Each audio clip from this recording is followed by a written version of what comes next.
Welcome, welcome, one and all. For those that don't know, the call for papers for FlutterCon USA is now open. So for those that want to talk or come along, and there's the place to go. The website URL is on the screen, on the screen. Last year was a great time. It was indeed, wasn't it? Yeah. Doesn't seem like that long ago. Say again? I said it doesn't seem like that long ago. Yeah, look, a lot's happened in a very short amount of time. Right, I guess we're going to crack on with the show. Let's go jump into the do's and don'ts, and then we can get some questions. Yeah. Be nice, be respectful, be constructive. This isn't Reddit. Don't post anything that's adult, rude, or offensive, or otherwise against common sense. Don't advertise or promote anything. We all know you want a contract. Don't spam the same question over and over again. Every time we see it, it goes to the bottom of the list. If you were next and you ask it again, you go to the bottom. Harassment of any kind is not tolerated. Failing this code, you'll be blocked from here, and we'll pass your name around everywhere else, and you'll be blocked there too. And last, have a great time. Indeed, have a great time. Just remember, if you post any links, we won't see the message at all. Not just the link, we won't see the entire message. So if you want to post code or have us look at code review or have a look at snippets or whatever, then what you need to do is go to gist.new in your browser, GIST, gist.new, and you can fill out, that's actually GitHub's gist page where you can fill out the code in there, name the file something .dart, and then in the URL, after you hit save, you'll get a hash, which is a hexadecimal number. Pop that in the chat, and then we can then look up that and refer to it based on that information. Let's do some brief introductions. Let's see. Wrong ones. There we go. My name is Simon Lightfoot, Flutter Community Leader, CTO at DevAngels London. You can find me Twitter at DevAngels London and other social medias. Scott. My name is Scott Stahl. I am also a Flutter Community Leader, organizer of GDG Cleveland, and I write code under Good Dog Apps. Let's see. And we also have a Randall. Hey, hi, I'm Randall Schwartz. I've been a Google developer expert, one of 10 in the US for the past 6 years, 6.5 years, somewhere in there.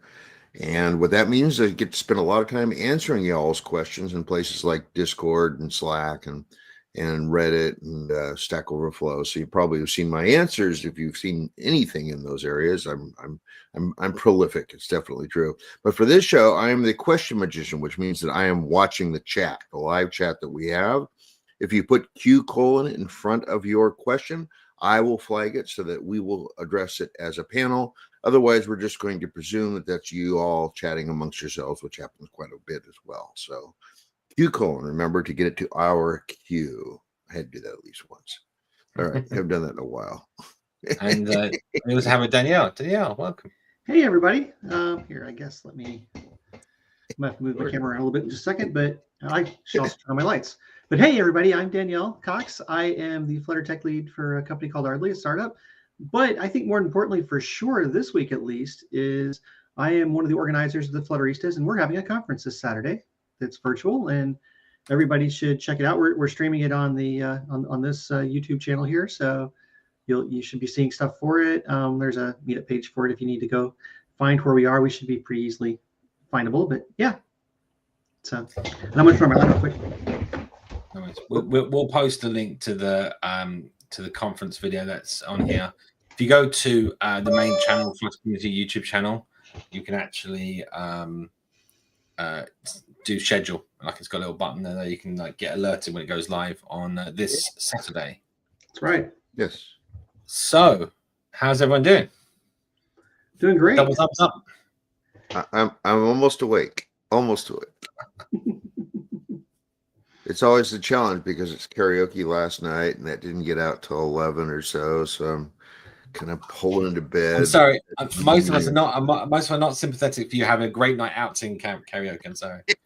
Yeah, it's every Tuesday night, so it's a problem. It's every Tuesday night, which means it's every Wednesday morning that I'm a little blurry because I've been up doing karaoke the night before. So yes. So yeah, I can't remember what I was going to say now. I can't be that. Oh, it's lost. It's gone. Well, I- a lot of us do have hard stops, so we're going to try to get into questions sooner rather than later. Mhm. I know I have a hard stop at 1 hour. Me Yep. too. Yep. So it'll be a very small show after that. It'll just be Yeah, so 7 get your minutes questions in or now. a half Pronto, hour, yeah. pronto. Yep. Right. That's what I was going to say. Yeah, just another thing that we always say, and none of us work for Google, so we may be Google developer experts or community leaders and stuff like that, but we're all community based. So yeah, no Googles here. Yep. Nope. Feel free to ask questions though. It doesn't mean we can give you a good answer. We'll give you an opinion. Yep. That's right. So we could mention things like AI if we wanted to, right? Just that I'm having a good time trying out different problems with 2.5 Pro Gemini, and it's really night and day beyond previous models, and I can see why it's actually outshining some of the stuff from the competitors at this point. I'm all for AI, but do you think we'll go 1 week without actually talking about AI? Probably Well, not not. this week, apparently. Not HGI, not HGI yet. It's getting there. It's for the things for which it was trained. It seems to do reasonably well, but it has hallucinations, and it's up to us coming in and saying this is actually broken to figure out that we need to ask it again. Yeah. Although I have to say, I've been playing a lot lately with RuCode, which is a fork of Klein, which is basically an agent that plugs into VS Code and it does agentic operations, which means that it first asks the LLMs what's a good plan for this, and then it figures out what the steps are and then does the steps for you. This is actually inherent in things like Gemini 2.5 Pro, because that's actually done all server side. But this way you could use any model and do that, because you can always ask, give me a plan. Now let's execute the plan one step at a time and improve the quality of other behaviors. And it has full access to editing every file in my repository. So it just goes through and just updates all the files everywhere. And then I've got a mostly working system until I debug it. It's mostly working until it's not. Yeah. I saw a nice cartoon yesterday, and I'm probably not going to do it justice, but it was something like, now that we have AI, we can make the technical debt of 50 people with just 2 people. Right. Yep. Yeah. I kind of think that puts it in the right perspective. Is that we're much faster at writing stuff that's crap. Well, and Richard had posted an interesting thing I saw flash up on the screen there, but that's sort of what AI is doing right now. Is it's taking a look at all the questions that have been asked and using those to help figure stuff out. So it's sort of what it's doing. Well, it'll change that old saying. You know, you look at your own code 2 months later and you say, who wrote this crap? Yeah. And you realize it was the AI, not you. There you go. Yeah. Oh, I know. Anytime I look back at old code and I thought I was being cute, I wasn't. Oh yeah, and I'm not using Cursor because why pay for something when I can get VS Code with RuCode and Gemini for free entirely? My entire stack is free, so I don't care, and it's helping me. I'm doing some really cool stuff with it. So yay! All righty. Right. Let's get into the questions. We'll get into the questions. I can also start on some live coding whilst we're still answering questions, and Sure. and maybe that'll help drive some Q&A. All right. Good. Can a page view size itself to its tallest child, considering the builder and lazy loading? I'm currently using a hard-coded height for it, but it doesn't respond well with font scaling. So we did this. We did a widget for this in this very show. It's in the gists somewhere, where you'd swipe left and right, and then it would change the height of the content. Mm-hmm. Oh, can I find it? I don't know what it was called. That's the only problem. I probably need to extract all those gists and put them into like get some AI to make me a wiki page or something with everything in. Do you think we can get like, maybe we should just get like the Google generate the YouTube generated captions for all these videos and then throw them into an AI and see what it does?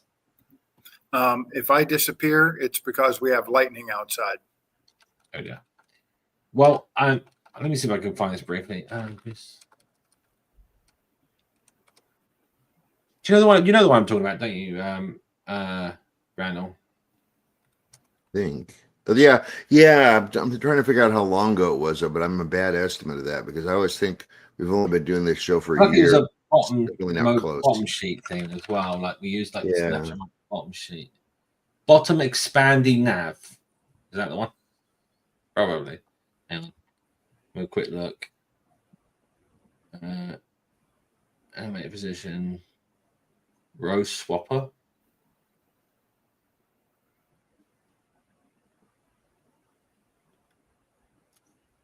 Oh, how about this? Let's carry on, and then if I find it, we can come back to it in the show.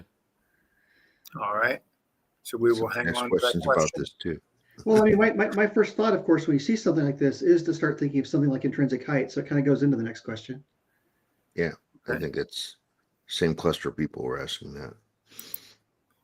So I saw that intrinsic height is considered expensive in Flutter, and I've been struggling to find a responsive, performant alternative for mobile layouts. Yeah, you get it for free though with Flutter Plus Pro. If you upgrade to Flutter Plus Pro, that's so let me just explain this. It's more expensive than not doing it. That's what they mean. Yeah. That's it. Yeah. The point is, if you need to get the intrinsic height of something, well, you need to lay it out and measure it to that height. So this is the right way of doing it. That is it should not be expensive for you in your app. It shouldn't be causing you any problems. If it is, you've got other problems that are causing it. Yeah. And of course, obviously, I mean, I think this would go without saying, but intrinsic width is exactly the same issue. Yeah. You know, but now here's something interesting. I found what I think is a bug in intrinsic height. I'm gonna have to probably do something with it recently. Go on. If you have, let's say, a text in your intrinsic height, and it soft wraps, it does not take into account the later lines. So it'll intrinsic height it. Yeah. No, but that's just you can't intrinsically calculate that because you don't have the width. It's the same problem. You don't have the width until you calculate the height, and the height can't be calculated. So it's catch-22. So what it does, I think it calculates to one line. Yeah, it goes to one line. Now, if you have new lines in what you're doing, if you have new lines in your text, wrapping points, you can calculate the fixed size. Yeah, but when it doesn't know like how big it's going to be, it can't calculate it.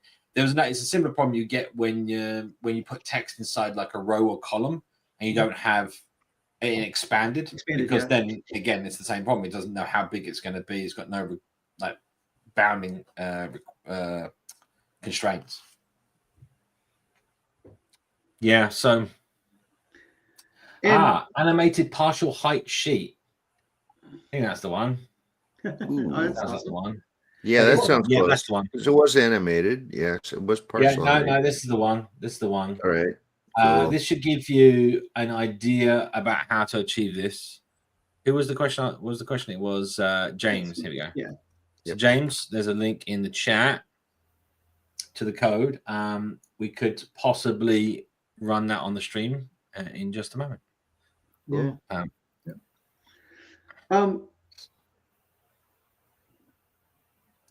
Wow, that was 2023. That feels old now. On one hand, it's 2023. On the other hand, that's only 2 years ago. Yeah, that's a long time in Flutter history, though. It really is, but it is. Still, There's been at least 17 deprecations since then in the Flutter core. But now another interesting thing with intrinsic height that's kind of fun is like obviously you couldn't do it with something that's lazy loading because you don't have all the things to do it with. But I tried to use it so the trick with intrinsic height to make everything the same height on a row is pretty easy. So you've got a row, put it in intrinsic height, it's going to grow everything to the same height. I had a problem with a wrap that I wanted to do that with, and you can't do that. So I actually needed it. So in my case, I ended up having to do something like a layout builder, figuring, it was a fixed width widget inside of it. I knew how many could go in there and just do a column of rows, and then I could intrinsic height the row. This honestly sounds like a really good subject to actually go into some live coding, actually, right? Because I think so. The when you have, I'm not quite sure how to help you with that. hey Google, right? So what was do we actually have the? Can we have page for itself? It's always child considered. So the problem really is James is the problem is you probably don't want a page view in the end of the day. So when I'll show you this in a second. In fact, I'll show you how to achieve this in a simple way, right? So the link I've sent you is for like an animated bottom sheet thing, which is maybe a bit more. In fact, I'll share my screen now. It's loaded. And then I'll show you this slightly better way about sort of maybe achieving what you're trying to do. And I'll show you the misinterpretation, or maybe is the word that people have around this. Let's see. Can we do this? Yeah, we're all here. Let's turn off buttons. Bear with. Turn off the overlays. There we go. So this is running the example, the animated bottom sheet, and here it is here. That is not the animated bottom sheet. I pressed run on the last week's demo. There we go. Try again, Simon.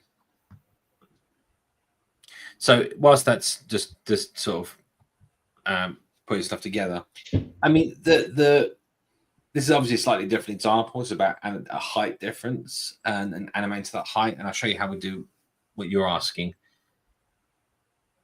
So here we go. So here's like a bottom sheet. This is the playful example here.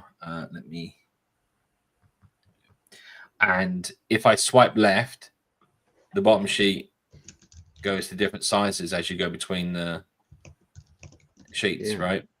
Cool.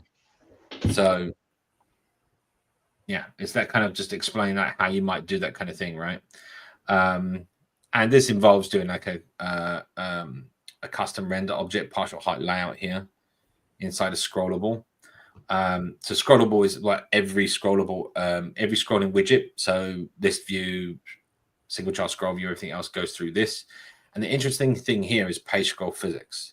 These are the things that make it feel like a page view. So of course, hang on 1 second.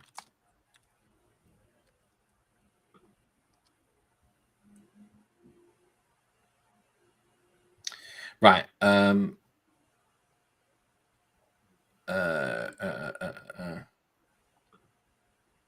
Let's see. Let's do another example. Today's date 22. Already. Oh, did anyone here see Server Pod's April Fool's joke? No. Oh, you didn't see that? Okay, I'm gonna bring that up quickly. Yeah. I hope it's still there. They haven't taken it out. There are quite a few out there. I saw that they hired a new DevRel, but they said that's not a joke. Where is it? Yeah, this one. Here it is. I'll bring it up again. Golang. So today we are releasing 7-pod for Golang. To make it work seamlessly with Flutter, we've also made a port of Flutter to Golang, improving native performance by 53%. And how do we do so quickly? Vibe coding. Yes. Future of Flutter is Go. Oh, brilliant. That's absolutely excellent. Anyway. Yes. So let's get back to what we've been doing. Let's go with that. Vibe coding. When you want to 10x your technical debt. So let's just do so for those that let's do this quickly. Might take 2 seconds. You're not asking AI to do that for you? Could do. I can No. also just type it and it's done. True. So we'll have a Jira app, and inside that we'll just have home, and home is going to be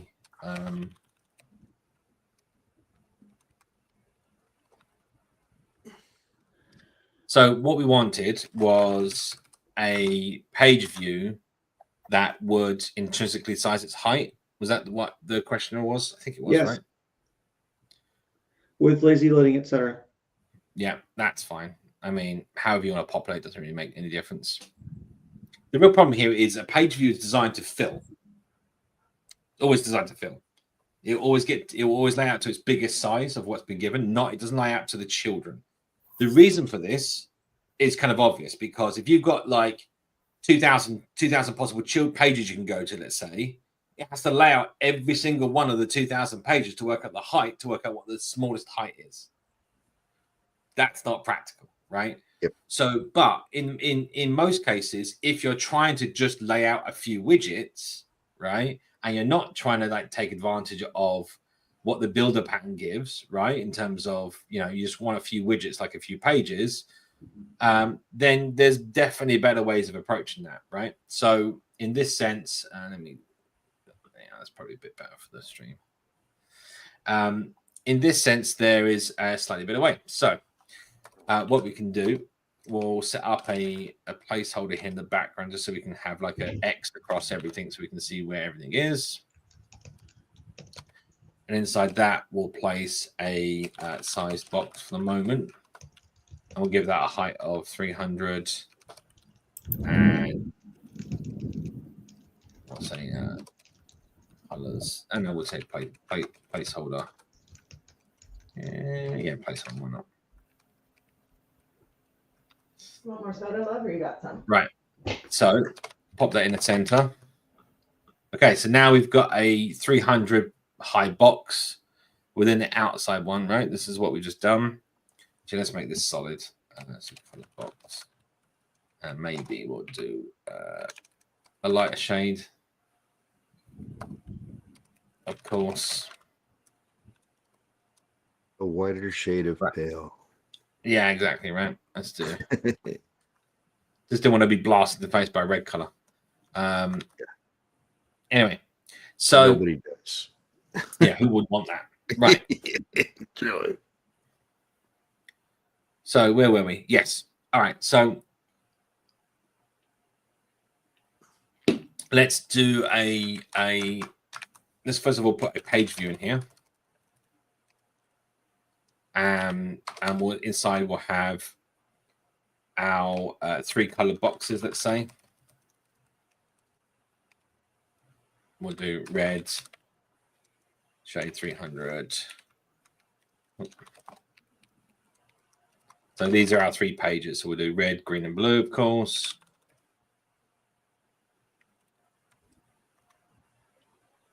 We'll get rid of the red from the background.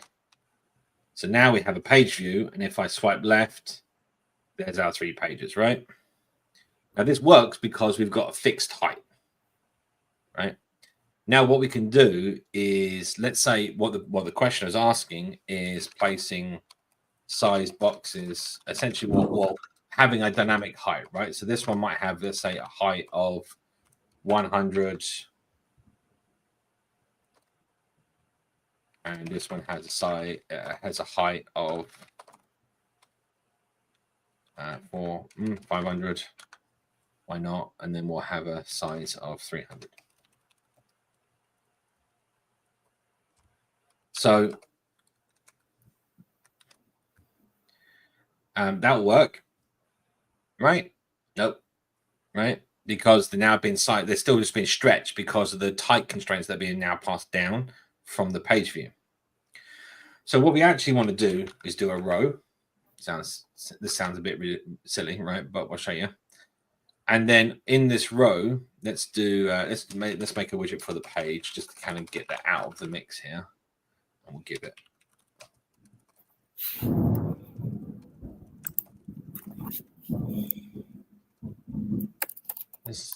Is that thunder coming from you, Scott? Yep. Do you want to mute your microphone?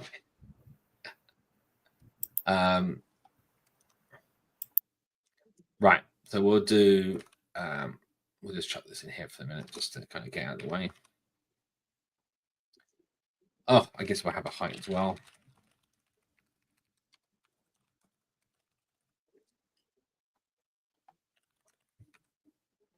Right. Just trying to separate that off a bit, and you'll see why in a second.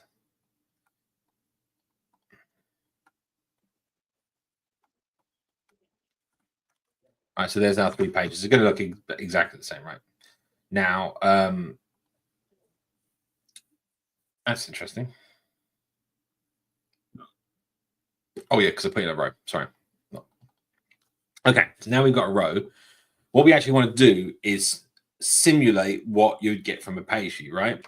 It's the same way a page view works, just like FYI, except we're not going to do recycling, right? So what we want to do is we want to wrap our, so we have a row, we want to have pages next to each other. They have defined height, but we now need to define a width of each page, right? So let's make another widget, and we'll call this intrinsic.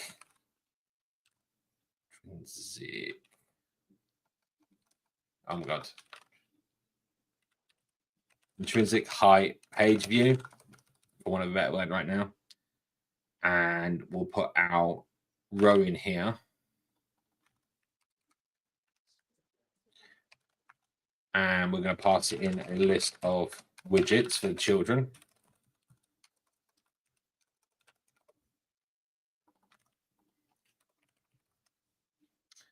We'll come back to that in a minute.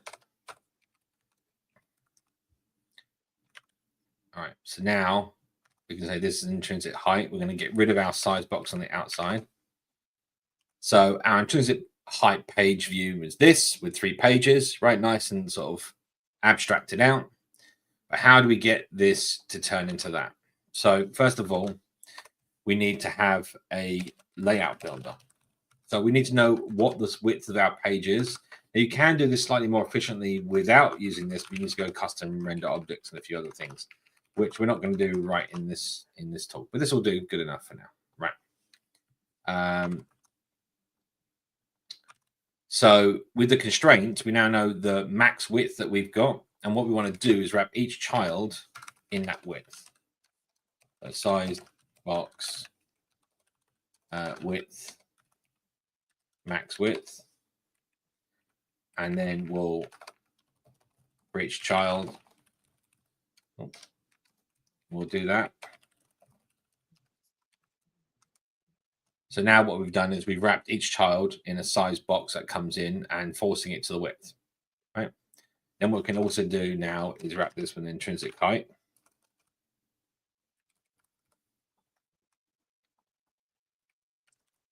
So now we're guaranteeing that each item in the row has a width and height, right? And we're overflowing, of course, right? This is fine. So now that we've done that, we can wrap this in a single child scroll view, for example. In this case, we'll set its direction. Where is it? Scroll direction to horizontal.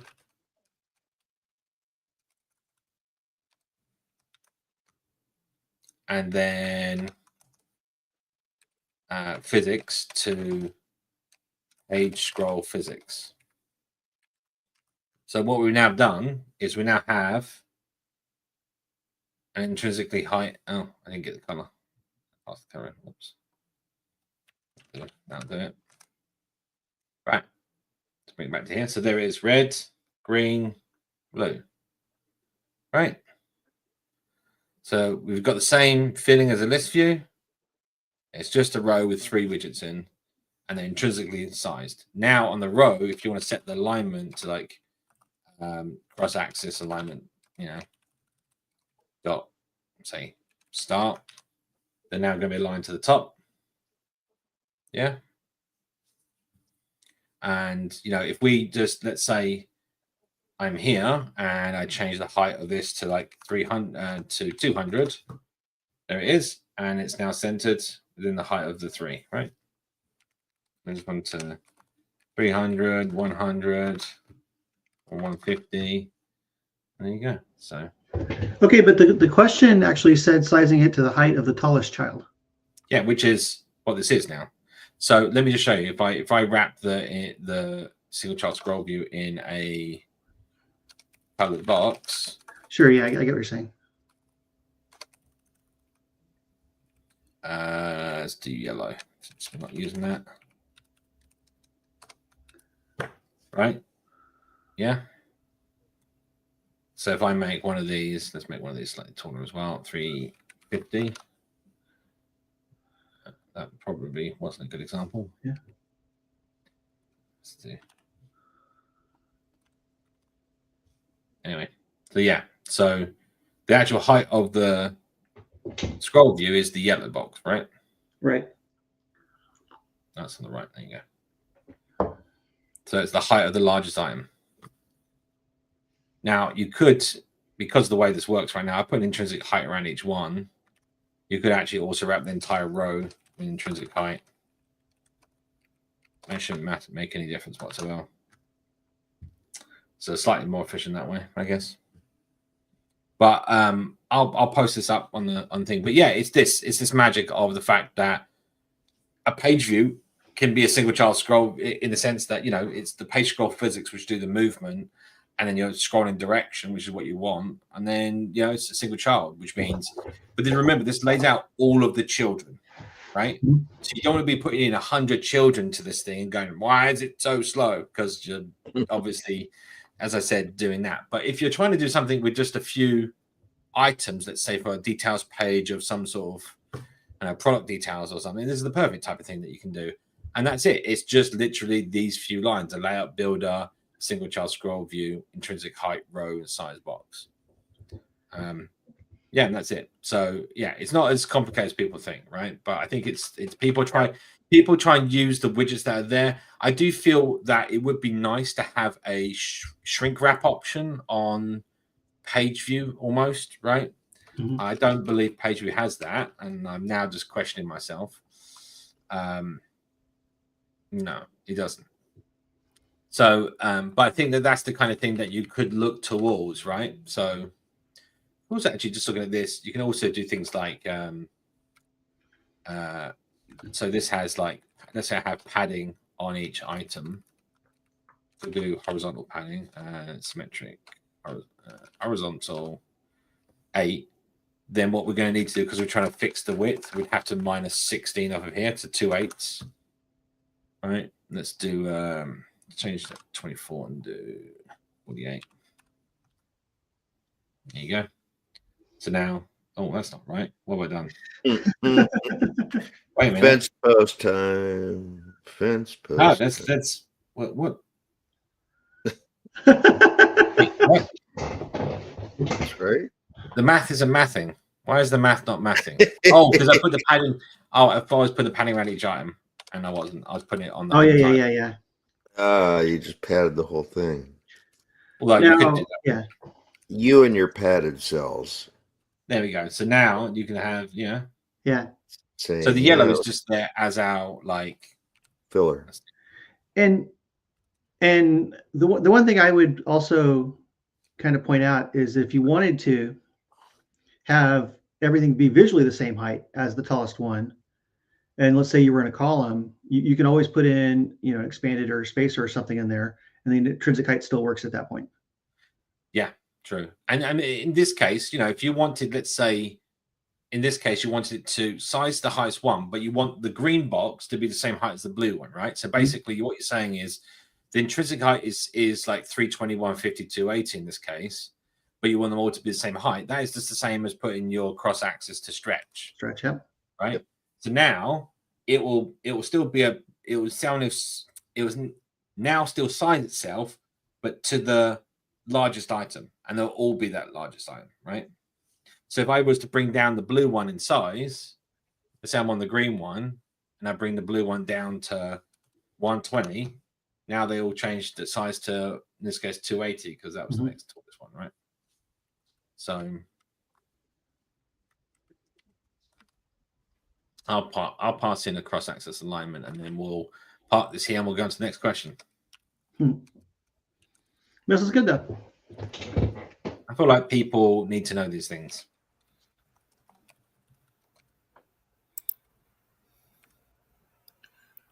Yeah. All right. Do we want to do the next question now? Sure. Sure. All right. What are some common mistakes that should be avoided in Flutter to prevent memory leaks? Suppose Release your references. What are some common mistakes that should be avoided? I mean- remember to dispose is a big one. Yeah. Sorry, say again? Disposing I mean- streams. It's not really okay. So okay. No, I can see that. I can see that. I think the key here though is why are you disposing, right? Most Yeah. people don't understand that. So it'd be good to kind of just explain that a little. So when you call, let's say you have a change notifier, right? Mhm. And you do an add list or you're listening to it in some way inside the UI. If you do it with a widget like list view, like animate builder or animate listener, then it's going to register the listener and remove the listener. But if you don't remove the listener, right, then what's going to happen is it's going to keep adding functions to call back to that thing. And those objects are now, because they're functions of a method of a class, of an instance of a class, that exists in memory always, right? So you're just going to add up lots of instances of things and never get rid of them. But this is just good reference, like good management. I mean, when you add, you clean up after yourself. When you add, you remove, right? You're in ownership of that. Yeah. So Yeah, I mean, it's like there's certain resources that are somewhat global in how they hang around and stuff. Like that's where like the controllers come in play, for example. You know, that memory is going to stay there until it's gone. So you have to dispose it to let it know to free it up. No. Am I wrong? Okay. No. So dispose itself doesn't actually do that. So dispose, sorry, just not trying to. The dispose on controllers, for example, just removes all the listeners and then sets its flag to be disposed. If you still have a reference to that controller, it's still going to be around in memory, right? Okay. Yeah, of course. But you can actually, the point here is that if along the way you were removing all your listeners, then as soon as you don't use that controller anymore, it's free from memory because it's not being referenced by anything. The problem here is that when you have, this is the same problem that like all sort of object-driven like garbage collecting languages have. You have two objects and they reference each other, then they're being referenced, so they stay in memory. Right. So the way you get rid of an object out of memory is you no longer have references to it. So therefore, the garbage collector goes, "Oh, it's not needed anymore," and frees it. So that's really what the problem that comes in garbage collector languages is when you have references. This is a very apparent we have circular references. So this is one object that references one object, and that one references that one. So the problem here is even if you like remove one reference, you've still got the reverse reference that's causing a problem. And that's something that you also try and avoid in sort of any object. You always try and keep your references going one way. Otherwise, again, you can still have like a dispose method that you make yourself that removes both references and it's fine, right? But then you start getting nullables and all sorts of other fun things. And we've got some additional tools now in the form of weak references and finalizers that weren't around in the early days of Dart. So there are some options available to make some of this a little more transparent, although less predictable about when the thing's actually going to get shut down. Because it depends on sweeps. Just for those people that don't know, there is actually a if you open up the Dart DevTools in the side panel on your IDE, and it will open up the web view. There's a memory performance monitor, and you can monitor the performance of memory and allocations. There's a CPU profile. You can see what's allocating memory and how fast it's allocating, and all this kind of fun stuff. That's all in there. So yeah, you should do a whole show just on DevTools because there's a lot of things that people don't know anything about them. I'd appreciate that. Yeah, to be honest, because there's a lot of things I don't know. Maybe next week we can just do one on. I was actually having a really good conversation with a friend of mine just the other day around. We're talking about Rust and other languages and how Dart sort of fits into the schema, and it's kind of interesting because there's reason to use different languages, right? So you're using the right tool for the right job. I love Dart, but there's also things I would not use Dart for. You could, but it would be silly to do so, right? And I think this kind of comes into the same thing. So like So C existed as a language, as a high-level language at the time. We don't consider it a high-level language now, but a high-level language at the time, to abstract away what was machine code and the assembler and the raw nuts and bolts of a CPU. Yes. So when you in C, when you reference memory, you're literally listening. Here's the address of the memory, and when you want to like efficiently do something, you might increment that pointer and go. Basically, it's doing +4 bytes on the address each time, and like writing the byte. It's so easy though. It's considered unsafe memory access because it's so easy for you to screw up your pointer math or something else, and just write random memory you're processing. Dead. It's dead. This also is capable then of someone else. You take input, you don't properly sanitize the input, and suddenly you can get buffer overflow exploits, you can get arbitrary code execution exploits, you get so many bad things by programming badly, right? Now, the C language puts all the onus on the developer to understand those things and to stop them from doing that, right? Like it's up to the developer to do it. But that is the power of C and why it's used in certain applications like drivers. Like you need that power. Rust, on the other hand, gives you memory safety, as it were, but is not garbage collected, right? So you still have to do a referencing and everything else, but by its nature, the way that you actually use the high-level language is that the output is like the same as the C version. You with me? Like your end result of the machine code is exactly the same as what you would have written, be it in C. However, the difference is at compile time, it can guarantee these things aren't possible, that you cannot have failed as a developer.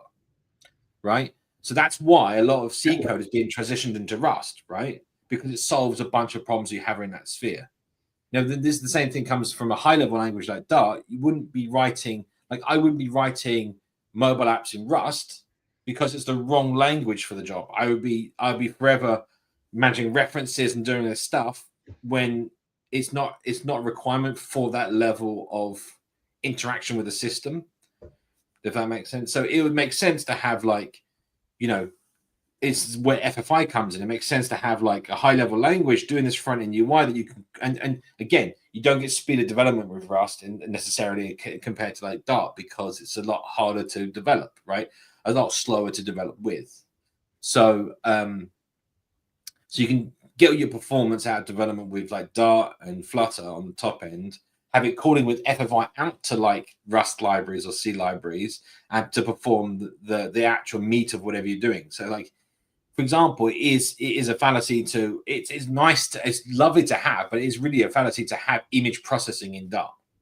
There's an image library and it processes the pixels, but then, every pixel is treated like an object. It's like, it's so high level that it's not efficient. So it's a lot slower to do any image-based processing using the image library on pub than it would be for you to call out to like libjpeg or one of these other image processing libraries, right?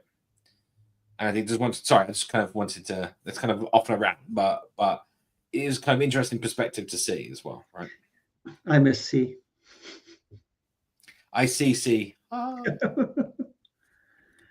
Yeah. So for those that wanted that example, sorry, I'll post it in the chat, the one we just made.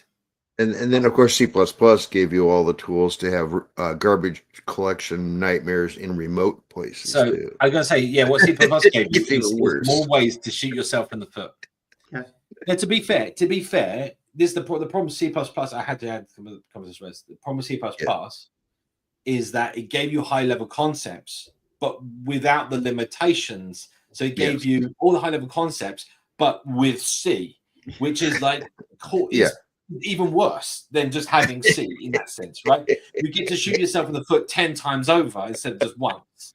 So I think that you get to generically shoot yourself in the foot. Exactly, right?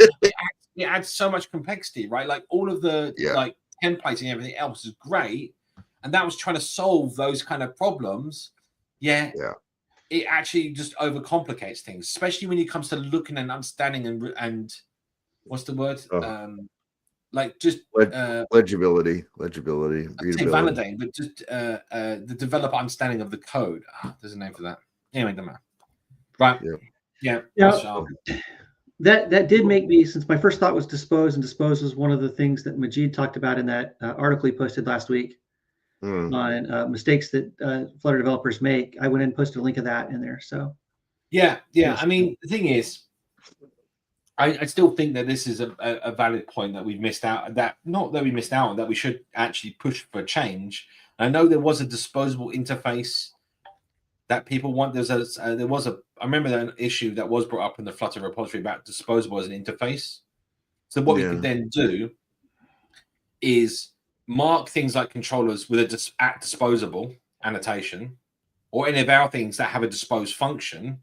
Right, I have it implement a mixin or interface or whatever you want to call it, and then when you use those classes, when they get instantiated within another class that is a disposable host or something, it would call out to the linter saying you haven't disposed of this item. Like at compile time, you'd say no, in this scope you didn't dispose of it, so you should. This is a problem, right? Yeah. I just don't know why we don't have that. Because we can't have nice things. I think it'd be really nice. I mean, the thing is, we've got the ability to have custom linter roles on these things. It's not impossible to do that. It's just it needs to be ratified as a thing. And make sure you dispose of it in the right place. Like one of the things you might do sometimes is if you want to allow a controller to be, if you need a controller in a widget and you want to allow one to be passed in, you might say, controller question mark the other one, but then you can't just dispose of it because it's, you need to dispose of it in the right place. Otherwise you could be disposing a controller that's used somewhere else. You want to look at, for anyone that's interested in this problem, you want to look at text form field. I think it's text field, one of the two. They have this notion of like an effective text control as long as text control. And the idea being if you don't pass one in, it will make one. Mm-hmm. But then if you pass one in, it will dispose of the one it made. And if you did change widgets, then it can did update widget. Exactly. It will handle it appropriately. You get yourself into some problems if you're not careful. This is one of the reasons why it's also nice just to wrap whatever widget you want in a pre-existing class that does this, like value listenable, and you're done, right? Like have it rebuild your widget with a new parameter. Yeah. Right. Pretty handy that way. Or use a. I do think that we are missing. I think was it you that did this, Randall? Like stream to listenable and listenable to stream. Yeah. Like and that also needs to be in the framework. Yeah, that and Riverpod's notion of a provider listenable is its own beast. Yeah. So to translate those to and from listenables is an interesting problem as well. So I tell you what I do miss. So when I was doing Unity stuff, C# has a notion of a delegate as a type of, you can define a variable as a delegate, and it makes it like a list. It makes it basically a change notifier in one of a better word, that object, and it's a list of callbacks, right? So whatever the callback type is, you say it's a delegate, and it's a list of these callbacks, and you can just plus equals and it adds it, and minus equals and it remove it, and like it's just like semantically it makes so much more sense. And when you want to call it, you just execute it like a function, and it will call all of the handlers. Yeah. That's cool. That sounds fun. By the way, just real quick, speaking of Unity, I want to brag on my 15-year-old nephew who just got his certification for Unity developer. So yeah. Nice. So we only have 3 questions left, and we should probably get through those. I don't have anything down on the next one, and we're coming up on my hour, so I think I'm going to go ahead and bounce. Yeah, same here. Well, that's why I was thinking we should go through the 3 questions before you all have to leave. But that's we only have like 4 minutes there. Too late. We can try. But we'll still be here, so we're not going anywhere. So thanks for joining us, Danielle and Scott. All right, thanks. I appreciate it. See you next week. See you. Actually, I probably won't see you next week because it's spring break. See you the week after. Yep. Thanks. Oh, we just had last spring break was last week. So we'll let's keep going. So what's the next one? Okay, let's see here. So this is just something sort of weird and random. What's the best way to download a file? Using HTTP package and saving it to the public downloads folder on Android. Is there one? There right. So yes, well there is. What you try, but you say download the file for what? For what reason? Yeah.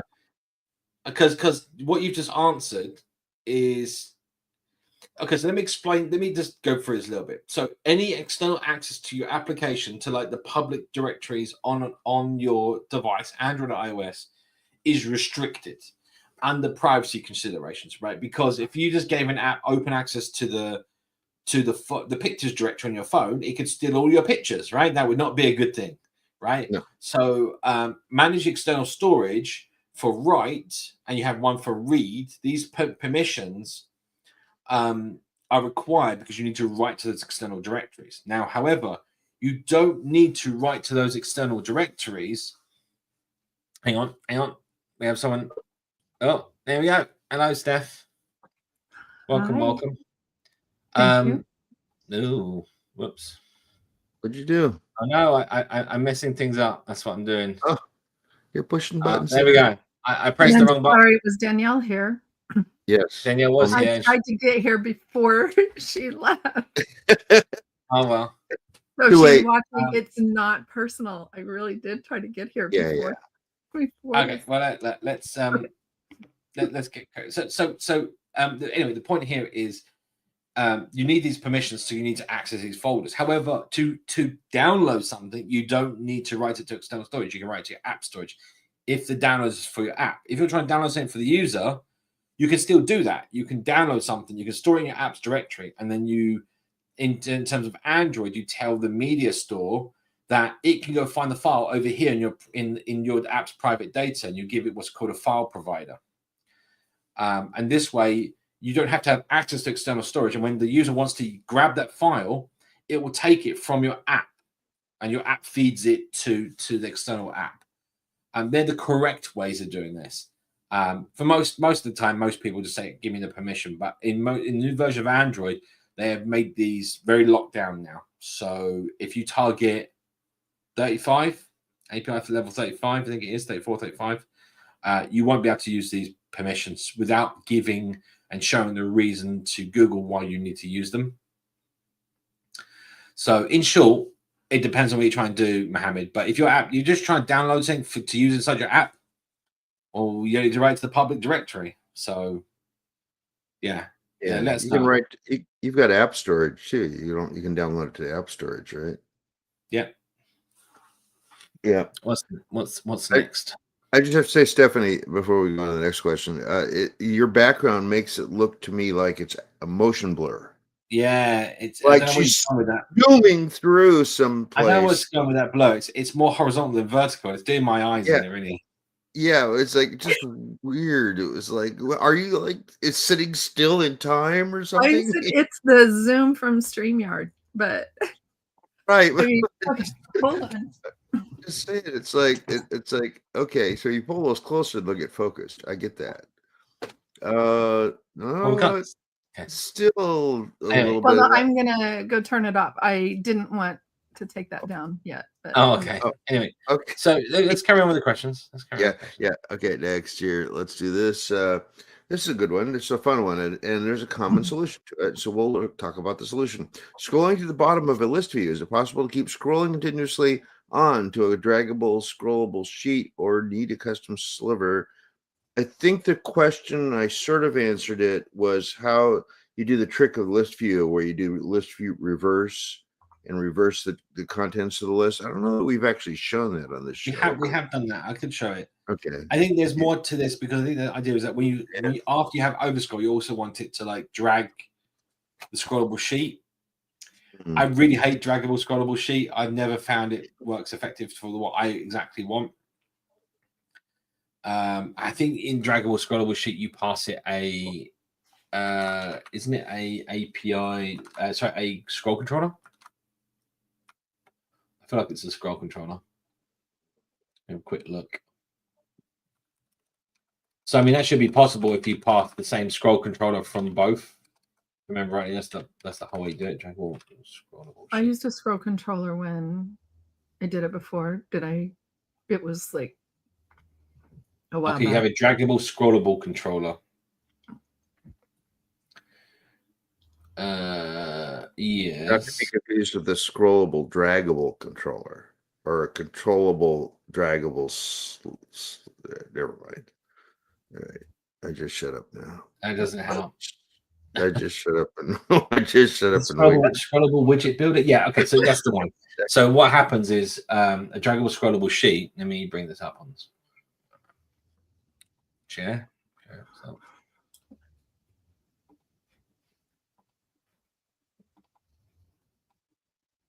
So it brings up on stream. Yeah. So slightly bigger. So draggable, scrollable sheet. If I can find it down here, you can give it a controller so you can control it, but actually the builder itself passes you a scroll controller. That's the one that in the builder that you have to put to the list view. That's how it can take it, so that when you get over scroll, it actually leads into the scrolling sheet. I seem to remember we did some really nice scroll stuff where we would listen to the scroll events and have it hide something after you'd scrolled. Yeah, you can do that as well. Let me see if I can find that example. Wasn't that the categories within lists thing that you did Yes. to demonstrate the new sliver headers? Maybe. What's it called? Notification? No. Oh, Notifier. What's the widget? I know it was a clever name at the time. That's always a problem with thinking of those later. On notification. Hang on. Notification listener. That's the one. That's probably it. Hang on. Let's see if I can get this. I apparently have 4 places where I use a notification listener. 3 times in 2014 and 1 possibly older than that. Wow. 2014? No, sorry. 2024. Sorry. Oh my God. I was gonna say, wait a minute. When were you doing 2014? Are you one of these 10-year people they're looking for? Yeah, right. You one of the 10 years of Flutter people. Let's go for the last one and see if that. I'm still seeing that. I'm seeing that in job postings. It's like 8 years of Flutter. What? How it just hasn't existed that long. I was gonna say, didn't it? 1.0 was 2019, right? Yeah. Yeah. It's Okay. not that long ago. I became a GDE right around then. That's how long I've been a GDE. Even before they actually had Dart and Flutter. So I became a web GDE for 6 months, even though I didn't interview for that at all. But they had to give me some label. I have no idea what this is doing, but we're going to find out because I'm going to run it. Fire it up. What's it going to do? Just dim the lights in your house? I mean, no big deal. Yeah, just take the power from the entire nation. I'm not sure Why? what Crooked's asking. Why do you remember this? What is they not? Why do I remember it, or how do I remember it? Yeah, it's got why do you remember this? And I don't know what this, if they're talking about like what you're doing. Hey, I've seen those. So this was it. Yeah, this was it. Yeah. So the idea being when you fling it, it disappears, right? Yeah. So this is the notion of having a bottom sheet that you can like fling away. You open up an item, you can scroll it, and it scrolls. You see this? So it scrolls, and when it gets shorter, it will ping away. Is that the kind of thing you were talking about? Huh? How old is that code? How old is that code? 2014, you said. No, 2024. Yeah. 2024, Okay. right. I wasn't sure if it was like Flutter 1.0, but the fact that it's still running and you didn't get any error messages. Yeah, that would have been interesting. So let me like you are so good. Yes. I actually have ported quite a bit of my code over from that time. Well, that's like I opened when I was working on for the conference. I opened my code that I hadn't touched since 2023. And most of it worked. I was very happy, but there was some stuff that changed. This is it. And that was more on the Flame side, not Flutter. So the link for anyone that's interested in for anyone, it's all go today. For anyone that's interested, the link to that code we just had open is in the chat. It's just that's in the chat. So that is animated scrolling custom bottom sheet, and it links to the Humpday in there as well, so you can go watch us make it, I guess. Cool. You know, you just flashed it up and then took it right back down. It was very fast. No, I know it's in the chat. Yeah, it's in the chat. We have 4 questions in the queue, and we're kind of getting close to the half-hour point that you wanted to stop at. No, I mean, we'll do 10 more. Should we say 10 few more minutes. A few more minutes. So a few more So minutes. 10, a few more minutes. Get your last questions in now. Yeah. Should we smash through some more questions then? Yeah, let's. I got a couple here. Let's do this one. This one's interesting, and I don't even know the answer to that. How do you debug a page? It seems to be rebuilding itself too often, causing sluggish performance. So this remove is that lovely intrinsic problem, right? That wasn't actually an intrinsic problem. How do you debug a you page? upgrade to Flutter Plus Pro. That's a good point. Yeah. And so inside of DevTools under memory, in fact, why don't I show you? Talking about it. Let's do it. So I can get this. Of course, I've changed my font size and now nothing fits. Oh my God, massive. Give me 1 second. Isn't there like an opening browser option somewhere? Report feedback. Yeah. Font is too big. Oh, somebody's barking. It's got to be Steph. Yeah, that's fine. I mean, not Steph barking, but something at Steph's camera. I didn't see Steph bark at all. Steph, you've changed a bit. Yes. Yeah, I asked it to be quiet. It's going to be fun on Saturday.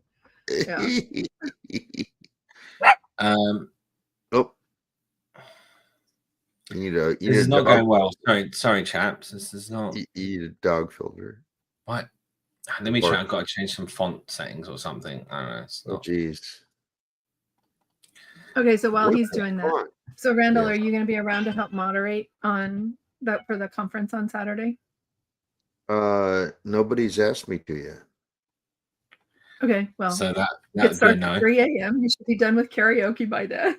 3 a.m. our time. All right. Yeah, I think. Our time. Like I was in Portland. I'm trying to remember that you're in Portland, so that helps. So yeah, our time. All right.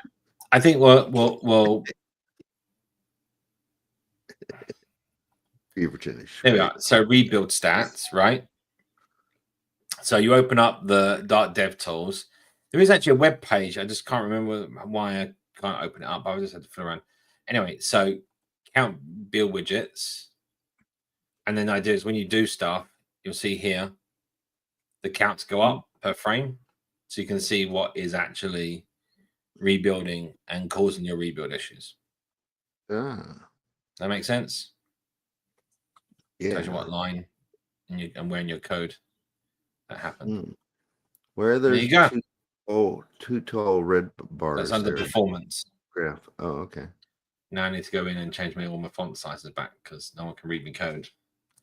Yep. So apparently the settings over here are using the wrong font. Huh.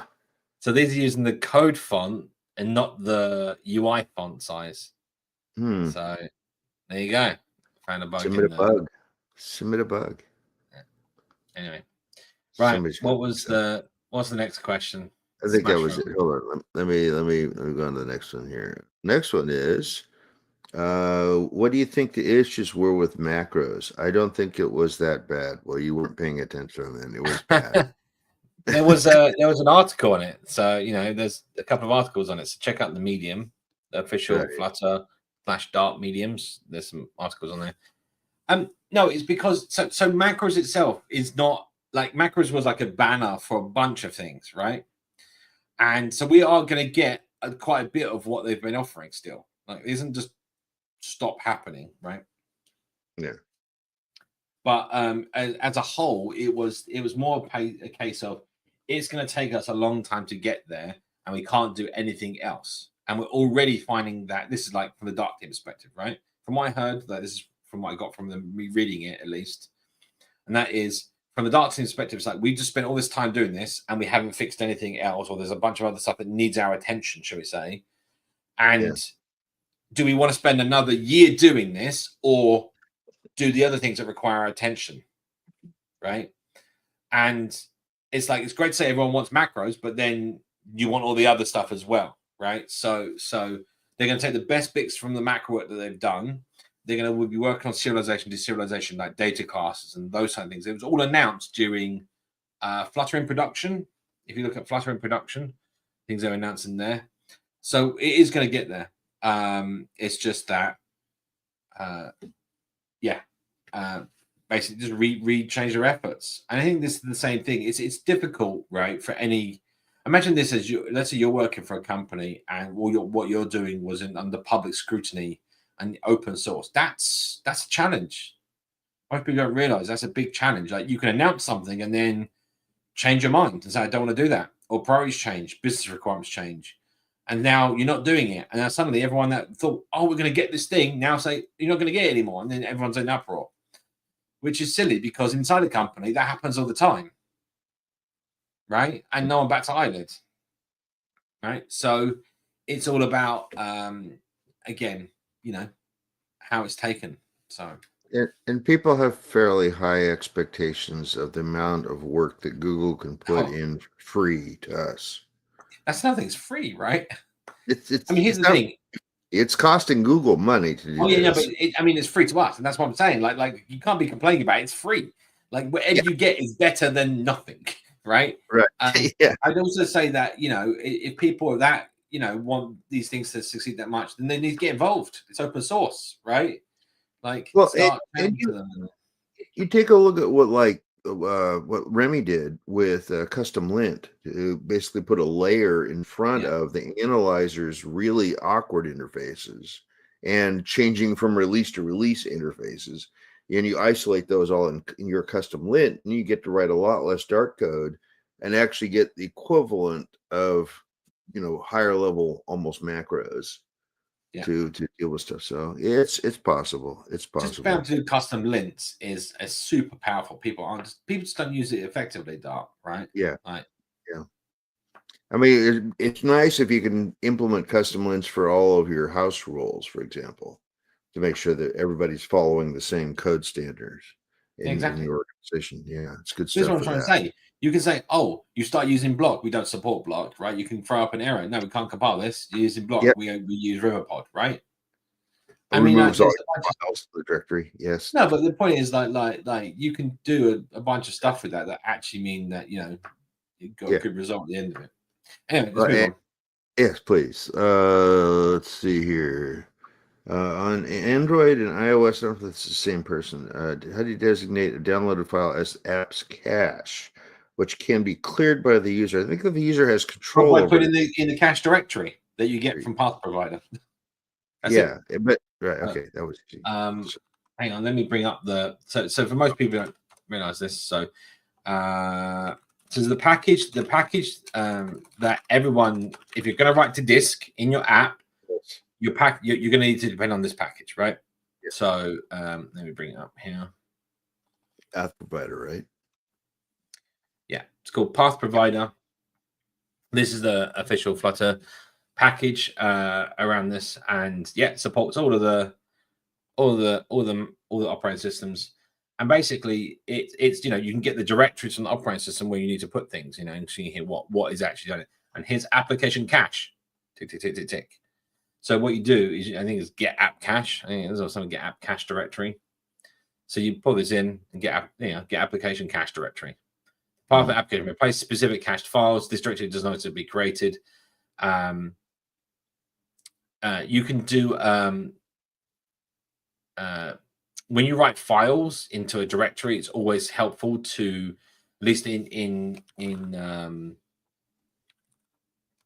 Dartpad. No. It's always good to use create file, and when you create the file, you can specify recursive, right? So where is it? Right? Is it right? No, create directory. What I'm talking about. Right. Got myself going now. Yeah, there's a create on directory, and you have recursive as a parameter. So it might be that you're given a directory that's 5 levels deep in the path hierarchy. It may not exist, so it's always good to ensure that a directory exists by doing by calling on any directory you get back, calling create recursive true and awaiting for that, or create C. One of the two. That reminded me that since last week, Dartpad added a Gemini button. Yep. I don't know if you've been playing with that, but that's something we could demonstrate. But people probably have already found it. If they don't, they now We can know. find it. They can find it. Yes. All right. It's We're the gonna Gemini yeah. on Dart. Right. Okay. Right, we're Here gonna we take the go. questions off now. Sorry. Yeah. Okay. Oh, sorry. no. My bad. Press the wrong button. Hey, I'm running the buttons. There Okay, you for go. those things. I'm using GoRouter in my Flutter web project. When I do a context pop on page 2, I get back to page 1, but when I go back again with the browser button, I'm landed back on page 2. Any fix? Don't use the back No, button. so the problem is not that. So start your app again, and I bet you don't have the problem. The problem is probably hot reload. If you didn't hot reload, you're not getting your browser state isn't cleared. I don't believe your browser back history state isn't cleared. So start your app up fresh, and then see if you're getting that problem. Context.pop will pop. It pops the route history, which pops the browser history. So the only way that happens. So remember, like if you're in a browser, let's say you're in a browser, and you go to inside your Flutter app, you go from page 1 to page 2 to page 3, and then you paste in a URL to go back to page 1. We're still going to have the history of going from 3 to back to 1, as it were. It's still going to be in your browser history, right? And this is the same thing. If you do hot reload, you're essentially still keeping the history, the previous history that you were navigating under, if that makes sense. Oh, let's move on. Let's see here. Why is that? Why is that not clicking on the right thing? There we go. This will do it. Does the Flutter SDK have all the necessary files for running the project? I see much of the Android part is in external libraries in Android Studios during documentation. There are parts that aren't in the SDK that are part of like the Android SDK or the iOS. Right. Does the Flutter have all the necessary files for running the project? What is the project? Yeah. Do you mean your app? Well, if it's for Android, you're going to need Android stuff. If it's iOS, you're going to need iOS stuff. For Windows, you need Windows stuff. For Linux, you need Linux stuff. Yep. Now, if you can still run it without any of those things, but then you're just running it hitless, it's not going to have any output, right? Which is what you do when you run it in like test scenarios, right? So, yeah, it depends on what you mean by running the project. Like you can run Flutter, like Flutter Engine. You can build Flutter Engine without Android and iOS and stuff, right? I think maybe this is hinting at that whenever you build the app, you have to have all the available libraries that you need to link in. And not all of those come from the Flutter SDK. Flutter embedding stuff. Yeah. So that is the Java class path for the Android host interface. So it has all those files built in, yes. The Flutter SDK it ships with all those files. It's called the host interface. It's part of the Android and it's part of the Flutter engine, and it has the host files for each platform. Right, but you still need Android Studio to compile Android code, right? Or you still need the Android SDK at least to compile Android code. So although it comes with the Android host code that actually does all that stuff, you still need to compile it, and you're going to need the tool chain to compile it under. Right. Yeah, we got one short question, and then Steph has something to say. So let's do the short question first, I guess. What's your favorite thing you built with Flutter so far, and why? Why did you build it? Something I can actually help contribute an answer to. Please do. Let's start with you, Steph. So I have one Flutter app in the store, and it was really great to build because it's helped a lot of people. And then I am converting a game for the conference. So that's a segue into later. And that's assuming I can get it all done. And converting it, and I built my own app based on some of the code that I'll be converting. And I'm really excited about it because I have friends, and it's in the iOS store right now.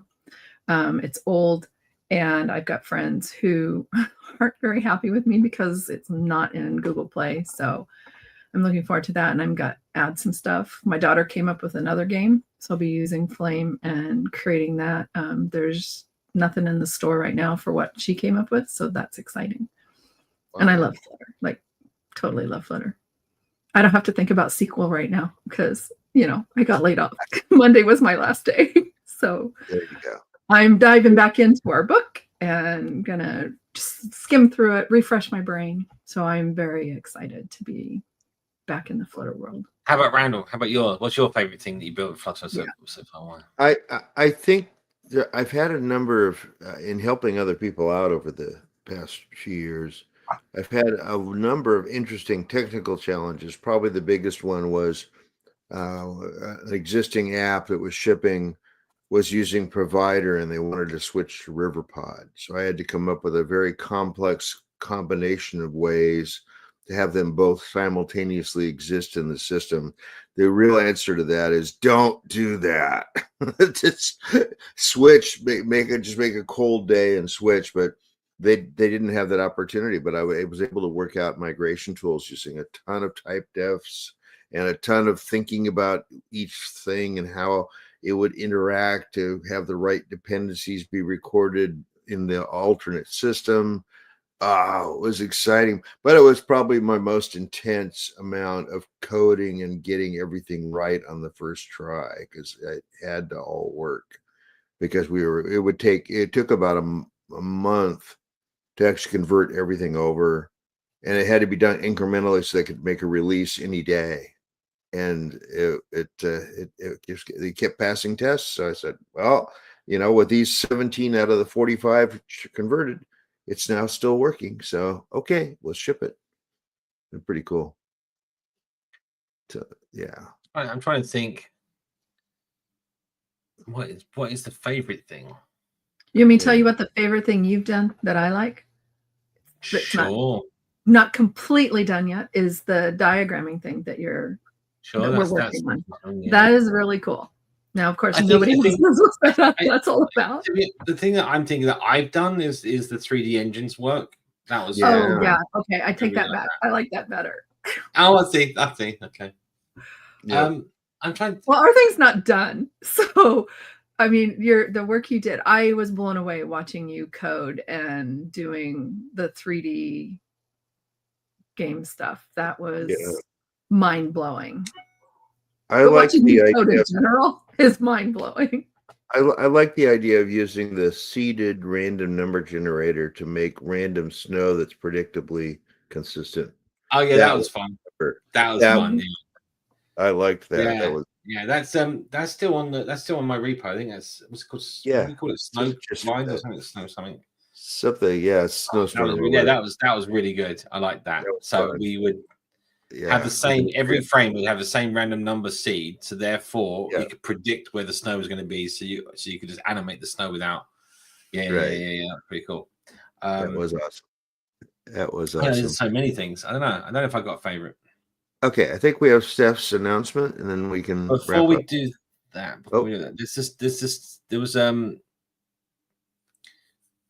there was someone said someone came back with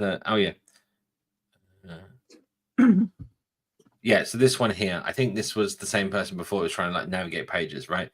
Like in this, I clicked the logout button and got navigated to /. Now I want to clear all the previous routes. How to do that?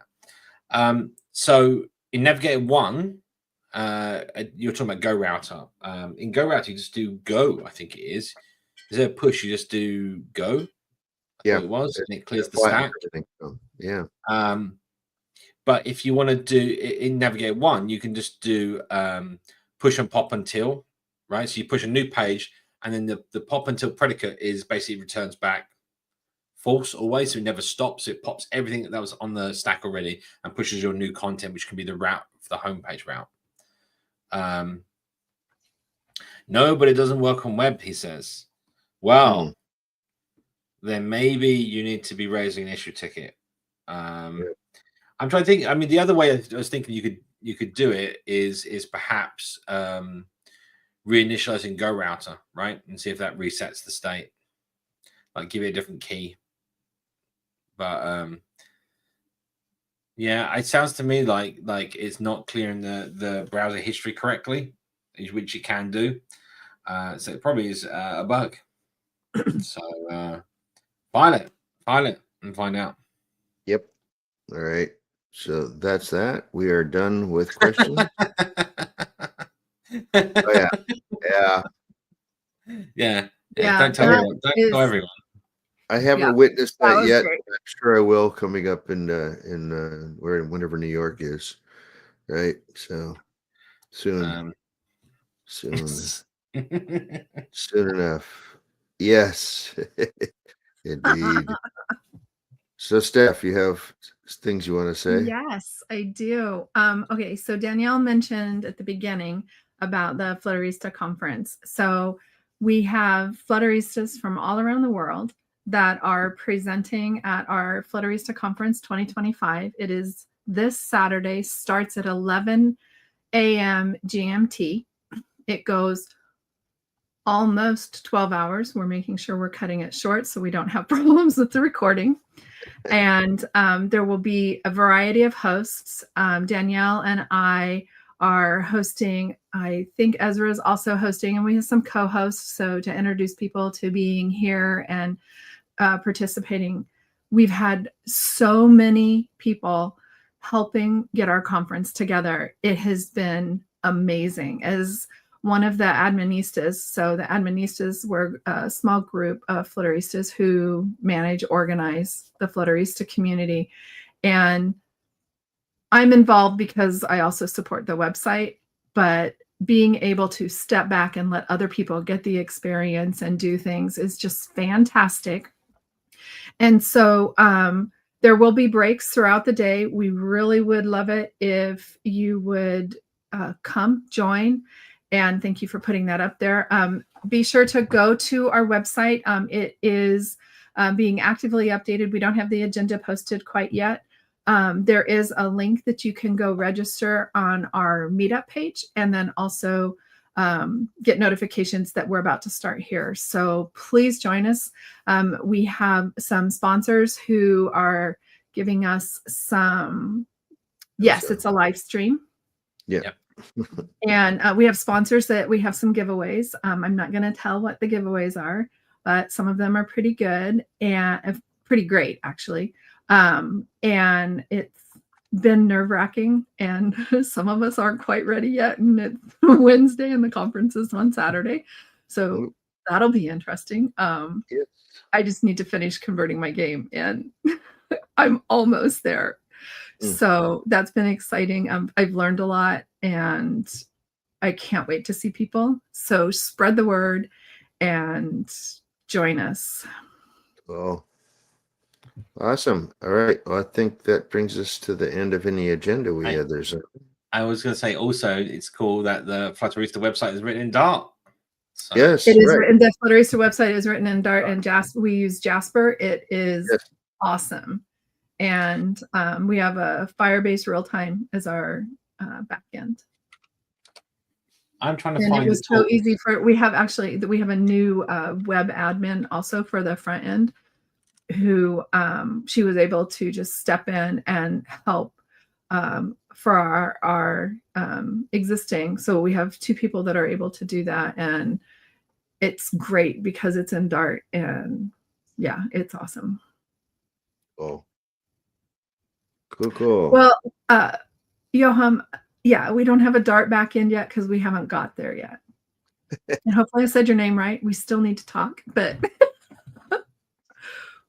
Yep. I can't pronounce your name that's on there. I can only pronounce your actual name. Yeah. All right. So I will. I'm trying to remember what the talks were now. What my talks were. Hang on, let's see if I got it. I think I know where the slides are. Let me just do 1 second. I'll see if I can find. Are you talking about your 3D? Yeah, so I was asking where they were, and I'm like, I can't remember the name of the talks. I feel terrible. Oh, that sounds familiar. So many. I've That's lost because track. you do so much. It's so awesome, and Yeah. Flutter versus Zombies. Yeah. Flutter versus Zombies was one of them. Okay. Let me see if I can get zombies. That sounds familiar. My game may have zombies in it. Observable Flutter. No, that wasn't it. That wasn't it. I'm gonna have to. You did I it, should wasn't make it? it- At Flutter and should make it- Friends. It was Flutter and Friends, wasn't it? No, I did it. I did another one that Flutter and Friends. Hang on. Speaking of observable Flutter, I talked to Craig a couple days ago, and he says he's been sort of on hiatus for that, but he's resuming them once again starting next week, I think. So Awesome. be sure to keep your Thursday mornings open. Thursday mornings, West Coast, I guess. Damn. I got another title here. Let me see if I need to make a web page up where these. I wonder what you could use for that. I know. Only, I wonder who can help you with that. if only we had the power to create web pages and publish them. I don't know. That would be way. And if it could be at a URL that people could get to, that would be cool. Right. Sounds like we need to talk offline. Yeah. All right. Well, I'm gonna have to. Okay, I'm gonna go look for it because I know I bookmarked it. Hold on. You did. Okay. Great. I found another one. I'll post the link for another one in the chat. Okay. How about that? Yes. There you go. There's a Google Drive link. You can always put it in the show notes after the show is over. Yeah. If you find them eventually. Yes. Oh yeah. There's a Wipeout with Flutter as well. Do I have a link to that one? This is bugging me. I've got none of my speaker notes are coming up, which had my links in. Huh. Like, this is really weird. Okay. That's weird. I went through and organized all my That's got me worried. bookmarks, so hopefully I can find it easier. Oh yeah. My All right, bookmarks. well, hopefully Eventually. that link helps, and if I can find out. Oh, Flutter Vikings. It was Flutter Vikings. Probably. You do a lot of stuff. I know where it is. It's on this very channel. The Flutter community channel. That's why it's hard to find. It's hard for me to find it.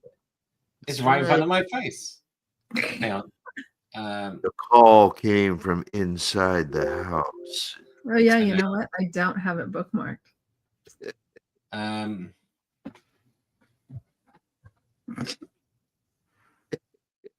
It's not. Why isn't it on the playlist? Did I just forget myself on the playlist? Oh no! Oh no! It's true. It's true. We're 10 minutes over. No, it wasn't. It was a different one. I'm so confused. Right. Well, hopefully, I'm gonna have to get going. I'll post another link. There you go. Who wants to watch one of my talks? There you go. It's not the one you were looking for. It wasn't Viking. I got my things mixed up. It must have been. I feel like you said Flutter Friends. Maybe it was, but now I'm really confused. Here, let's go Google. I was trying to Google that. I can't find them. You've just been everywhere, Simon. That's the problem. Flutter. Main stage. 3D. You're having the same problem I was having during the Pearl peak. Did I give a talk at Flutter? Where I would go to every place and then I never knew when I presented what. I remember those days, thank God. And this is honestly really bugging me. I can't find it. FlutterCon Berlin. Did I do a game thing at FlutterCon Berlin? No, I didn't. Maybe no, I you did tips did. and tricks at FlutterCon Berlin 2023, I'm sure. It just said you did a game thing. A game thing. I did a game Anyway. thing.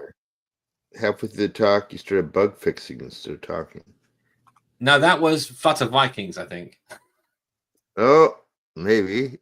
I think that's the talk that is posted. I've got the titles. I just can't find the bloody videos. It's really annoying me.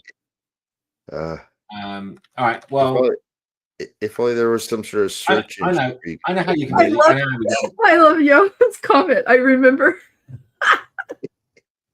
Yeah. This is awesome. Yeah. I missed that. Yeah. I tell you what we're gonna do, people, and those who care, you can follow me on Twitter, and I'll when I find them, I'll post them on Twitter. How's that? Right. There we go. All right, let's get out of here. Right, thanks everyone for joining us, and we'll be same time, same place next week. Flutterista Just conference on Friday or Saturday. Yeah, Flutterista conference, 11 and also the call for papers for FlutterCon USA is open, so check it out. And we'll go straight into the outro. Thanks everyone for joining us. Thanks, Steph. Right, bye. Bye.